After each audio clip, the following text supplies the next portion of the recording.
Donc, chers amis, nous sommes, n'est-ce pas, devant, sur l'étape de l'exercice d'application, voilà, où nous allons dans un emploi, non pas en conjugaison de pronoms cette fois, voilà, mais au sein des phrases, nous allons trouver, voilà, ce qu'il faut écrire correctement à la place où il y a des verbes entre parenthèses. Et si vous avez remarqué, ils sont tous des verbes du premier groupe qui seront employés ici selon les contextes. Donc, tel que nous avons fait, comme il s'agit de verbes entre parenthèses, nous allons employer les bonnes formes simplement dans les parenthèses afin de, voilà, de mieux conserver la correction dans la phrase. Bien, cela dit, écrivez correctement les infinitifs entre parenthèses et dites à quel temps ils appartiennent. Quand vous finissez de l'écrire, entre parenthèses, nous allons mettre devant à quel temps il appartient. Donc, j'y arrivé, n'est-ce pas, J apostrophe arrivé tard ce soir. Il faut appeler un peu de logique dans le sens de la phrase. Le soir n'est pas encore arrivé. Il annonce que voilà, son arrivée peut être tardive. D'accord? Est-ce qu'il ne faut pas dire en ce moment, j'arriverai tard ce soir. Et si vous avez besoin d'avoir j'arriverai tard ce soir, vous allez vous rappeler qu'on a dit que il y a deux cas de figure. Vous maintenez l'infinitif tel quel sans le modifier et avoir, n'est-ce pas, simplement la terminaison AI. De sorte que vous aurez j'arriverai tard ce soir, n'est-ce pas?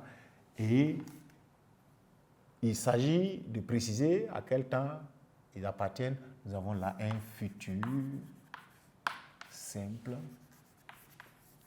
n'est-ce pas, de l'indicatif. Voilà.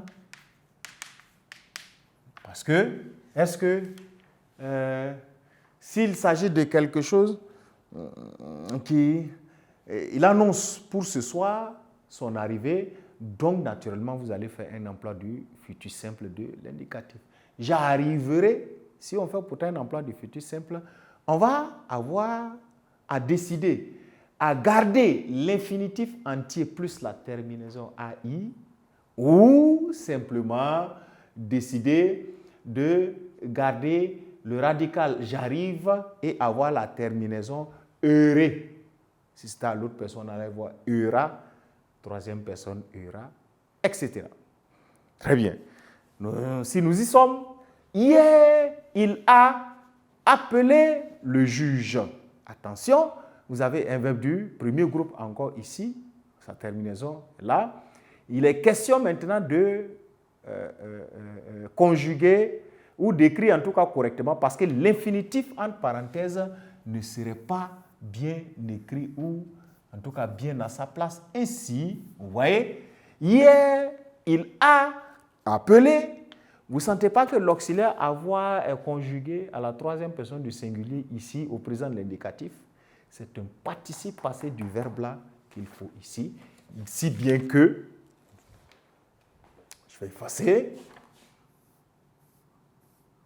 si bien que ce qui sied ici, c'est d'avoir il a appelé. Parce que si vous avez il a appelé, vous avez oublié en ce moment que tiens, l'auxiliaire avoir peut être conjugué à un quelconque temps et ajouté à un participe passé d'un verbe du premier groupe et ça va donner un temps. A appelé est simplement un passé composé.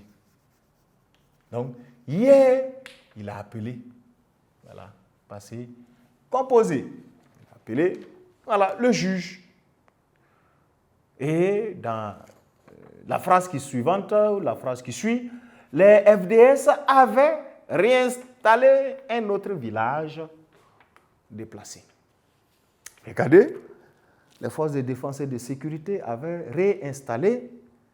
Vous allez pouvoir réussir la prononciation à l'oral, mais l'écriture ici a un problème parce qu'entre parenthèses, il y a un verbe à l'infinitif. D'accord? Est-ce qu'en ce moment, il n'y a pas une correction à faire, d'autant plus que, tiens, il s'agit d'un participe, parce que déjà vous avez un auxiliaire conjugué devant lui. Avait, vous voyez, ils avaient.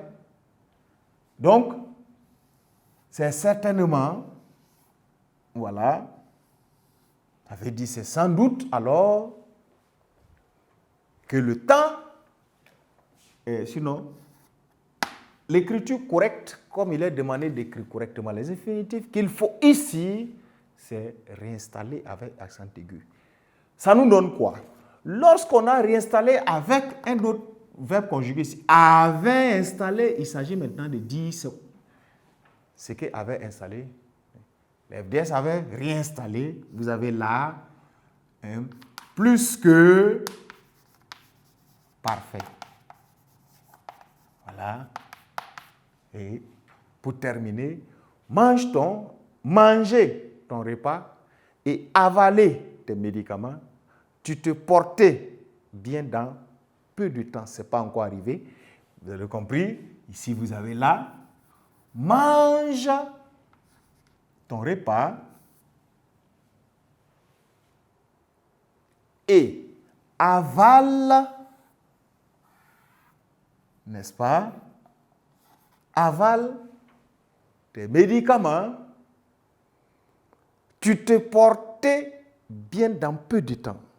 Ce n'est pas encore arrivé. L'idée vous envoie dans tu te porteras. Vous voyez? Et dans portera, vous avez déjà un futur simple de l'indicatif, n'est-ce pas? Or, vous avez deux options de considérer le futur simple.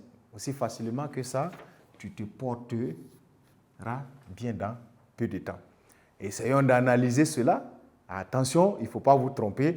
Vous avez là, impératif présent. Pardon.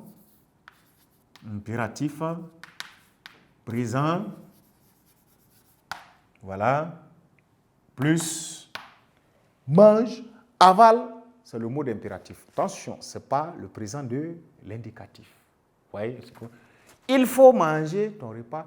Il faut prendre tes médicaments. Vous voyez? Pardon, il faut avaler tes médicaments, etc. Tu te porteras est un futur simple, pardon, qui allait manquer d'avoir un S ici, deuxième personne du singulier. Il s'agissait de tu te porteras bien dans peu de temps. Voilà, il fallait mettre S à portera. Plus futur simple. Voilà. Et vous voyez, vous avez en ce moment une distinction, une pratique possible, non pas dans une conjugaison par cœur, mais dans une conjugaison dans l'emploi au sein de différentes phrases que vous croiserez lorsqu'il va s'agir d'un emploi des verbes du premier groupe. Alors, mes chers apprenants, voilà qui me permet de vous dire au revoir pour la séance d'aujourd'hui et j'espère vous retrouver en super bonne forme dans les séances à venir.